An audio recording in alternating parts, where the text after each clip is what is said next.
अब बात करते हैं झारखंड के बजट सत्र की। तो झारखंड में बजट सत्र का आज दूसरा दिन है। धन्यवाद प्रस्ताव पर चर्चा होगी। सदन के बाहर विपक्ष का प्रदर्शन भी देखने को मिल सकता है, क्योंकि विपक्ष के जो तेवर है वो काफी तल्ख नजर आ रहे हैं। कई ऐसे मसले हैं और ये तस्वीर आपको दिखा रहे हैं जहां पर देखिए हाथों में बैनर पोस्टर है और इसके साथ साथ झारखंड में पेपर लीक का मसला जो है वो विपक्ष की तरफ से, बीजेपी की तरफ से उठाया गया। सीधी तस्वीर आप तक पहुंचा रहे हैं विधानसभा परिसर से। अगर सरकारी तंत्र वीक होगा तो हर पेपर लीक होगा, इस तरीके के जो नारे हैं वो भी इन तख्तियों पर नजर आ रहे हैं। इसके साथ साथ कई जो सवाल है वो उठाए गए हैं। तो बजट सत्र का आज दूसरा दिन है और आज दूसरे दिन देखिए किस तरीके से तल्ख तेवर जो है वो विपक्ष के यहाँ नजर आ रहे हैं। छात्रों के भविष्य से खिलवाड़ बंद करने की भी बात कही गई है और खास करके जो पेपर लीक का मामला है उसको बीजेपी विपक्ष उठाता हुआ यहां पर दिखाई दे रहा है। तो सदन के बाहर की तस्वीर है जहां विपक्ष के सदस्य देखिए कैसे प्रदर्शन करते हुए दिखाई दे रहे हैं। यानी कि सदन के बाहर जब ऐसी तस्वीर है तो सदन के अंदर भी माना यह जा रहा है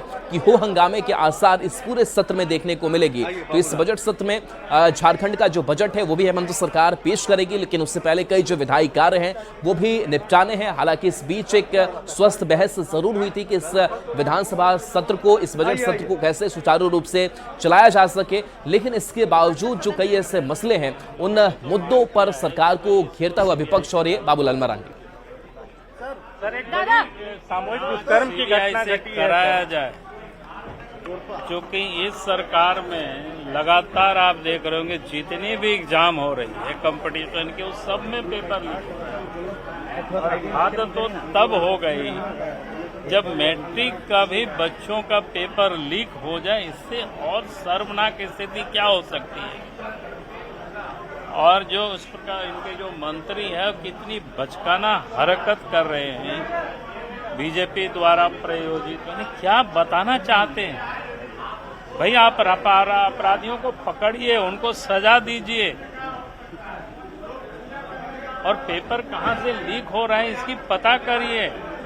हमने तो कई स्कूलों में भी लोगों से बात की तो उन लोगों ने बताया कि हम लोगों के यहाँ तो लास्ट में पेपर पहुंचता है और पेपर लीक पहले हुआ। इसका मतलब जहाँ से प्रिंट होता होगा वहीं से ये सारे घटनाएं घटित हो रही होगी।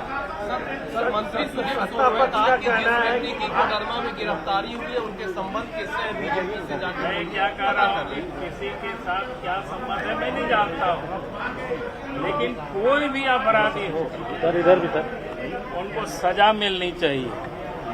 और फिर मैं कहूंगा कि आप जरा इसको देखिए।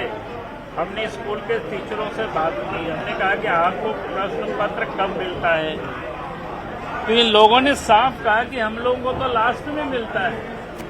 इसका अर्थ ये होता है कि या तो जहाँ छपाई होती है या वहाँ से लेकर के स्कूल तक जो पहुँचता है उस बीच में यहीं पर ये गड़बड़ी हुआ है। तो इनको जांच करानी चाहिए सीबीआई से। कोई भी व्यक्ति हो उसको सजा मिलनी चाहिए। चिंता जलाई है पेयजल योजनाओं को लेकर। चल तो बाबूलाल मरांडी को आप सुन रहे थे और मैट्रिक परीक्षा में जिस तरीके से पेपर लीक का मामला सामने आया उस पर कार्रवाई की बात करिए। उस पर कह रहे हैं कि सीबीआई जांच की मांग जो है वो बाबूलाल मरांडी ने की है। तो झारखंड विधानसभा के बजट सत्र के दूसरे दिन आज प्रश्नकाल होगा। साथ ही राज्यपाल के अभिभाषण पर वाद विवाद भी होना है। वरिष्ठ बीजेपी नेता सीपी सिंह ने कहा है कि विपक्ष अपने मुद्दों के साथ सदन में तैयार है। तो मुद्दे बहुत हैं और हर मुद्दे को विधानसभा के पटल पर उठाने का काम करेंगे, चाहे वो बेरोजगारी का मुद्दा हो, चाहे लॉ एंड ऑर्डर का मुद्दा हो, चाहे मैया समान योजना का मुद्दा हो, चाहे मैट्रिक में पेपर लीक का मामला हो, चाहे जेपीएससी के अध्यक्ष का मामला हो। मुद्दे बहुत हैं। जो वायदे हेमंत सरकार ने किए थे 19 में वो वायदे भी पूरे नहीं हुए हैं। झारखंड विधानसभा के बजट सत्र को लेकर वित्त मंत्री राधाकृष्ण किशोर लगातार बजट को अंतिम आकार देने में जुटे हैं। बजट सत्र के दौरान भी लगातार वह विचार विमर्श, मंथन और एक्सपर्ट से राय लेते हुए दिखाई दे रहे हैं। न्यूज 18 से बातचीत में राधाकृष्ण किशोर ने कहा कि इस बार का बजट आम आदमी का बजट होगा। केंद्र की बकाया राशि पर केंद्रीय मंत्री गजेंद्र सिंह शेखावत के उस बयान को उन्होंने खारिज किया जिसमें उन्होंने कहा था कि झारखंड का कोई भी पैसा केंद्र के पास बकाया नहीं है।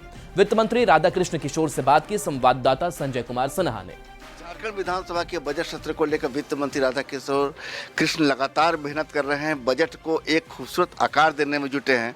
सर, सत्र में जाना है लेकिन आप लगातार सुबह से लगे हुए हैं, आखिर बजट में ऐसा क्या मिलेगा जिसको लेकर इतनी मेहनत है आपकी? देखिए, ये तो अभी बताना उचित नहीं होगा जब तक बजट विधानसभा के पटल पर उपस्थापित नहीं कर दिया जाता है, लेकिन फिर भी मैं आपको बहुत ही सारांश में इतना जरूर कह सकूँगा कि ये बजट जनहित का बजट होगा, एक आइडियल बजट इसको आप कह सकते हैं। सब ग्रामीण अर्थव्यवस्था को मजबूत करने वाला बजट होगा। राज्य की आधी आबादी महिलाओं की है, महिलाओं को सम्मान देने वाला बजट होगा। आर्थिक सामाजिक उन्नति, उनकी आर्थिक सामाजिक उन्नति की दिशा में के लिए ये बजट होगा।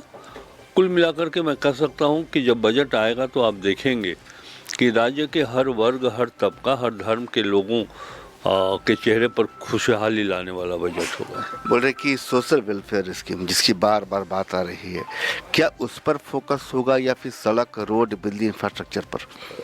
देखिए, दोनों दो एस्पेक्ट हैं। एक तो इंफ्रास्ट्रक्चर को भी डेवलप करने की योजना हमारे पास होगी और दूसरा तरफ सोशल सिक्योरिटी को भी उन्हें वो व्यवस्था देना, ये भी हमारा कर्तव्य हो जाएगा।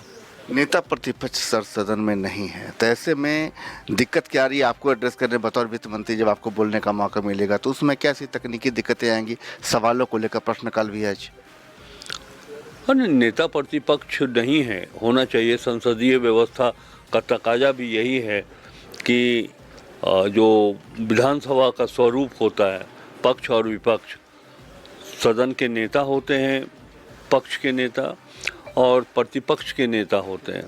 अगर प्रतिपक्ष के नेता ना हों तो ये अधूरा माना जाएगा, लेकिन इसके लिए उत्तरदायी भारतीय जनता पार्टी है। भारतीय जनता पार्टी से पूछिए, जो ये कहती है कि विश्व की सबसे बड़ी लोकतांत्रिक पार्टी है, वो अभी तक, जबकि दिल्ली में उन्होंने 4 दिनों के अंदर मुख्यमंत्री का चुनाव कर लिया, तो फिर झारखंड में अभी तक नेता प्रतिपक्ष का चुनाव वो क्यों नहीं कर पाए?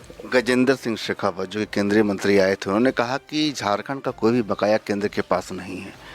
चंपई सोरेन ने भी कहा कि जब उन्होंने कहा, जिम्मेदारी से कहा कि जब वो कह कर गए हैं तो वास्तव में नहीं होगा। नहीं, बकाया है। गजेंद्र सिंह शेखावत जी, मैं नहीं जानता हूँ कि वो कोयला मंत्री हैं कि नहीं हैं, लेकिन कोयला मंत्री जी किशन रेड्डी जी से हमारी बातचीत हुई तो उन्होंने कहा कि बकाया है, और जो बकाया राशि वास्तविक धरातल पर होगा इसका हम आकलन करा लेंगे।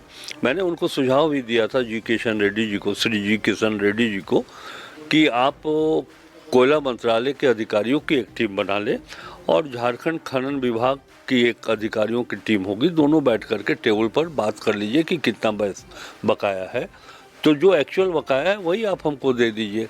उन्होंने इस बात को कहा कि हाँ, झारखंड का पैसा है, झारखंड को मिलेगा।